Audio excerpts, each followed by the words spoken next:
Mientras el mundo se obsesiona con el oro y la plata, mientras los inversores se agolpan en los mismos metales preciosos en los que confiaron sus abuelos, hay un metal que se mantiene en silencio en las sombras y que podría reescribir todo el manual económico.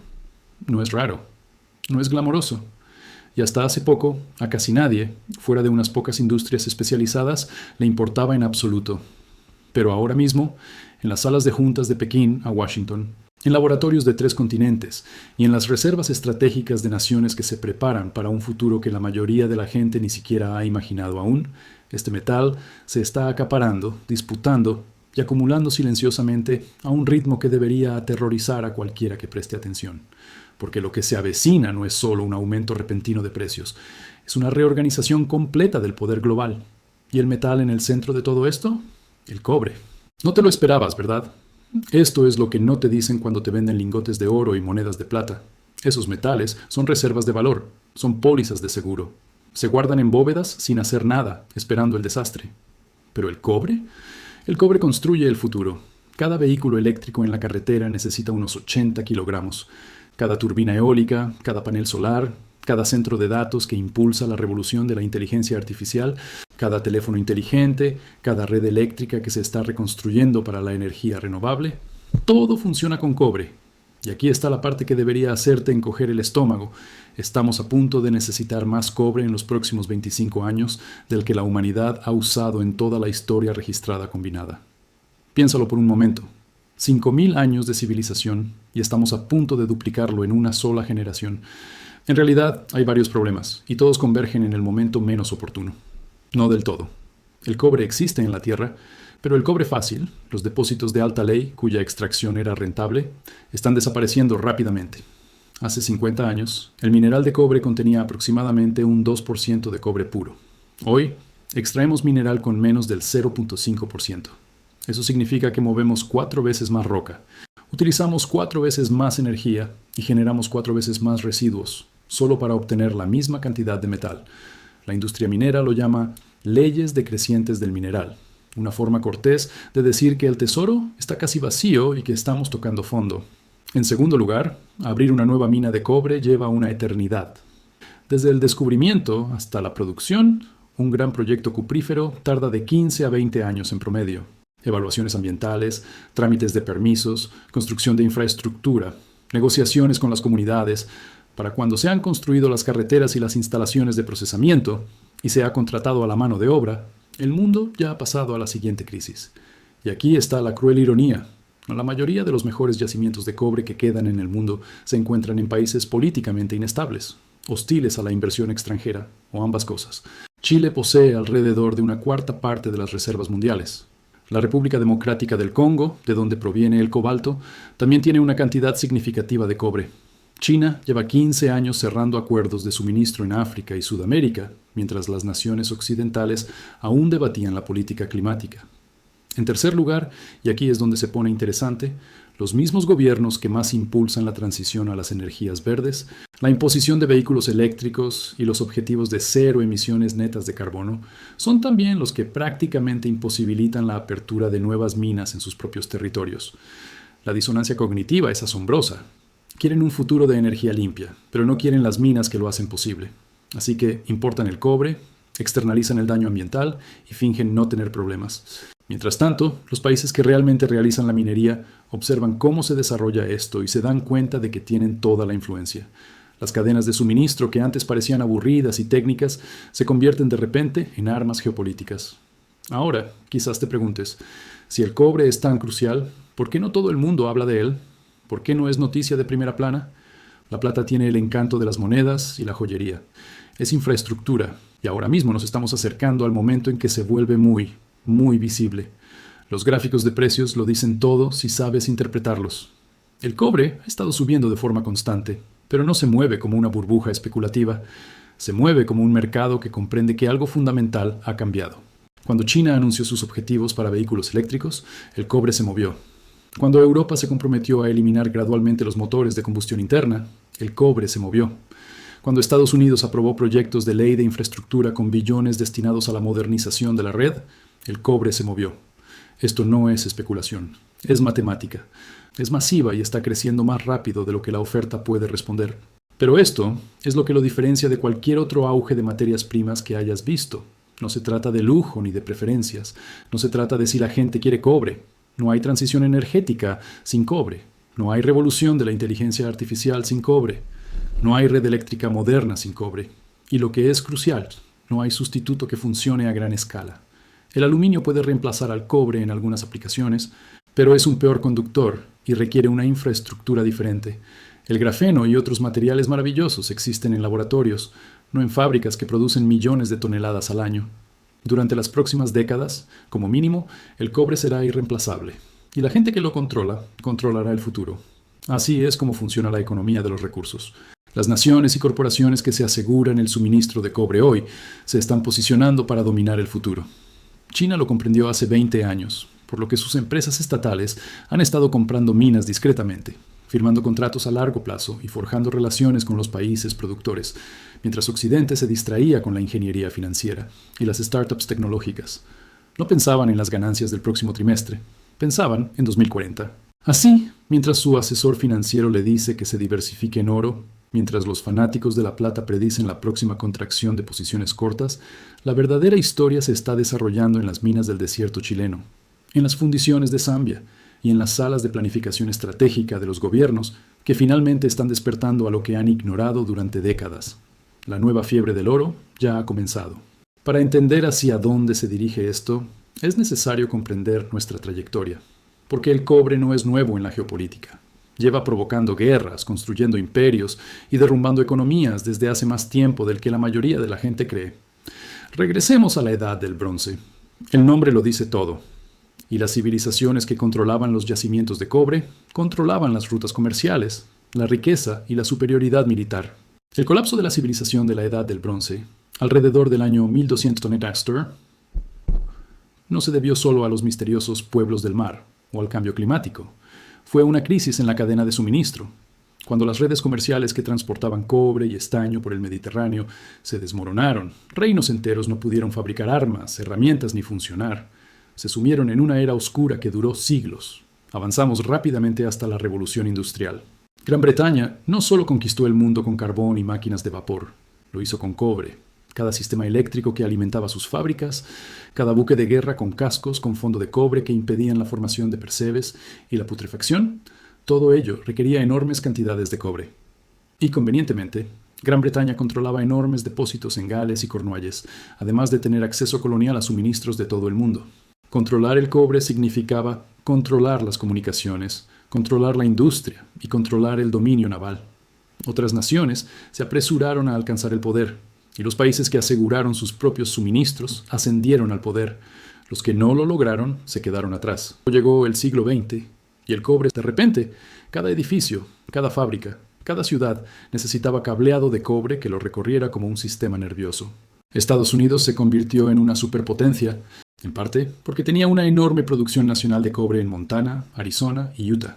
El cobre era tan valioso que el gobierno estadounidense pidió plata prestada al Tesoro para usarla como conductor eléctrico en el proyecto Manhattan, porque no podían prescindir del cobre. Piensen en eso. Usaron plata monetaria real, como sustituto temporal del cobre en la maquinaria que construiría la bomba atómica y pondría fin a la guerra. Tras la Guerra Fría se convirtió, en parte, en una guerra por el cobre. Tanto la Unión Soviética como Estados Unidos necesitaban cantidades masivas para su desarrollo militar, sus programas espaciales y su competencia en infraestructura. Y aquí es donde la cosa se pone interesante. Chile, el país con las mayores reservas de cobre del mundo, se convirtió en un campo de batalla geopolítico no solo por el comunismo o el capitalismo, sino porque quien controlaba el cobre chileno controlaba un cuello de botella en la economía global. Cuando Salvador Allende nacionalizó las minas de cobre de Chile a principios de la década de 1970, causó conmoción en Washington. El cobre no era solo una materia prima, era influencia, era poder. Y luego, durante unos 30 años, todo el mundo se olvidó de ello. A finales del siglo XX y principios del segundo milenio, el petróleo fue el protagonista. La seguridad energética se reducía al petróleo. Se libraban guerras en Oriente Medio. La OPEP controlaba la narrativa. El cobre volvió a ser aburrido, un material de desecho que las compañías mineras extraían y vendían a los fabricantes sin mayor dramatismo. Los precios fluctuaban, sí, pero no había pánico ni ansiedad estratégica. Las minas funcionaban, La oferta satisfacía la demanda y nadie temía quedarse sin existencias. China se industrializaba a un ritmo sin precedentes en la historia. En 1990 consumía unas 500.000 toneladas de cobre al año. Para 2010 consumía más de 7 millones de toneladas anuales. Cableaba cientos de millones de viviendas, construía fábricas, centrales eléctricas y redes de transporte a una velocidad incomprensible. Y todo ello necesitaba cobre. Las compañías mineras occidentales vieron esto como una oportunidad. Aumentaron la producción, abrieron nuevas minas y expandieron sus operaciones. Los precios subieron, las ganancias se dispararon, todos estaban contentos.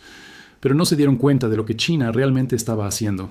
Mientras las compañías occidentales vendían cobre a China, China compraba las minas. No solo compraba cobre de las minas, sino que compraba la propiedad de los yacimientos, la infraestructura y la capacidad de producción a largo plazo. Las empresas estatales chinas comenzaron a adquirir participaciones en minas chilenas, peruanas, congoleñas y zambianas. No solo participaban en el mercado, estaban asegurando el suministro. Y nadie se dio cuenta realmente porque ocurrió lentamente, transacción a transacción, a lo largo de 2 décadas. No fue dramático.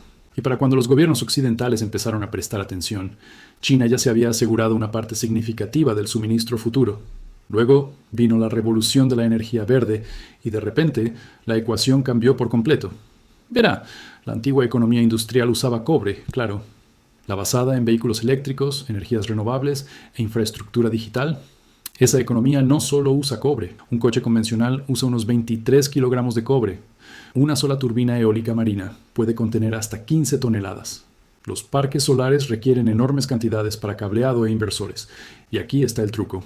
Se supone que todo esto aumentará exponencialmente en los próximos 20 años. Todas las grandes economías se han comprometido con alguna versión de cero emisiones netas para mediados de siglo. Y ninguno de esos planes funciona sin un aumento masivo del consumo de cobre. La Agencia Internacional de la Energía, no precisamente conocida por sus predicciones alarmistas, ha proyectado que la demanda de cobre podría duplicarse para el año 2040. Algunos analistas consideran que es una estimación conservadora, porque no se trata solo de la transición energética. También se trata del auge de la inteligencia artificial, que requiere enormes centros de datos nuevos, cada uno de los cuales necesita una cantidad sustancial de cobre para la distribución de energía y los sistemas de refrigeración. Se trata de la construcción de redes de 5 y, eventualmente, 6 gigabits. Se trata del gasto en infraestructura que los gobiernos de todo el mundo se han comprometido a realizar tras décadas de subinversión. Toda esta demanda está llegando al mismo tiempo. ¿Y la oferta? ¿Recuerdan la disminución de la calidad del mineral de la que hablamos? Está empeorando. Lo que queda requiere minas más profundas, más energía, más agua y más infraestructura. Las regulaciones ambientales se han vuelto más estrictas, lo que en general beneficia al planeta, pero convierte la autorización para nuevas minas en una pesadilla que puede extenderse durante décadas. Las comunidades locales cercanas a posibles minas están más organizadas y son más resistentes que hace 50 años. Y con razón, han visto el daño que pueden causar las malas prácticas mineras. Todos estos factores significan que, incluso cuando la demanda es altísima y los precios suben, la nueva oferta no puede surgir por sí sola. Y luego está el reciclaje. La gente habla del reciclaje del cobre como si fuera una solución, y sin duda ayuda. Aproximadamente 1/3 del suministro de cobre proviene actualmente de fuentes recicladas, pero el reciclaje tiene límites. No se puede reciclar el cobre que todavía se usa. Todos esos vehículos eléctricos que se construyen ahora mismo, ese cobre está bloqueado durante 10 o 15 años. Todas esas turbinas eólicas, su vida útil es de 25 a 30 años. El cobre que se destina a nuevas infraestructuras hoy no estará disponible para el reciclaje hasta mediados de siglo, como muy pronto. E incluso entonces, el reciclaje nunca es 100% eficiente. Los plazos de construcción de nuevas minas se miden en décadas, y las implicaciones geopolíticas empiezan a hacerse evidentes. Los países que carecen de suministros internos de cobre se encuentran repentinamente vulnerables. La diferencia radica en que, con el tiempo, se puede abandonar el petróleo. Esto significa que los países productores, los que poseen las reservas, tienen una influencia que apenas están empezando a ejercer. Y aquí es donde la historia deja de ser sobre el pasado y empieza a ser sobre el presente. Porque lo que estamos viendo desarrollarse no es solo un ciclo de materias primas, es una reorganización fundamental del poder global que ocurre en tiempo real. Chile sabe lo que tiene.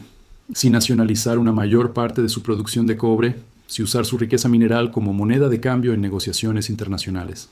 Tienen el metal que hace posible el futuro. El debate político en Chile ha cambiado drásticamente. Ya no se trata de si se debe ejercer más control sobre el cobre, se trata de cuánto y con qué rapidez. Perú se encuentra en una situación similar. Su producción es crucial para el suministro global y su población. La inestabilidad política en Perú ya no es solo un problema local. Es un riesgo para la cadena de suministro global, que podría disparar los precios del cobre de la noche a la mañana.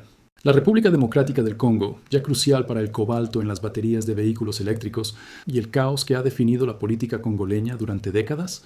Cada golpe de Estado, cada conflicto, cada colapso de la gobernanza genera incertidumbre en las cadenas de suministro. Mientras tanto, China lleva 20 años preparándose para este momento. Ha cerrado acuerdos de suministro que fijan precios y cantidades con años de antelación, asegurándose de tener participación en la capacidad de producción. Ha desarrollado capacidad de fundición y refinación a nivel nacional. Y crucialmente, ha reconocido que, en un mundo que avanza velozmente hacia la electrificación, controlar el cobre es tan estratégicamente importante como lo fue controlar el petróleo en el siglo XX. Estados Unidos y Europa están despertando a esta realidad, pero tarde. De repente, se habla de relocalizar las cadenas de suministro, de abrir nuevas minas nacionales, de reservas estratégicas y de intervención gubernamental. Pero aquí está el problema. No se puede crear una mina de cobre simplemente por voluntad propia. Incluso si se agilizan todos los permisos, incluso si se invierte dinero ilimitado en el problema, a la geología no le importan los plazos políticos. Los yacimientos están donde están, y los países que los tenían ya no están dispuestos a ser simplemente zonas de extracción para el consumo occidental. Así que los precios van a subir. Algunos analistas predicen que el cobre podría alcanzar los $15,000 por tonelada en unos pocos años. Otros creen que podría subir mucho más si las restricciones de suministro se agudizan lo suficiente.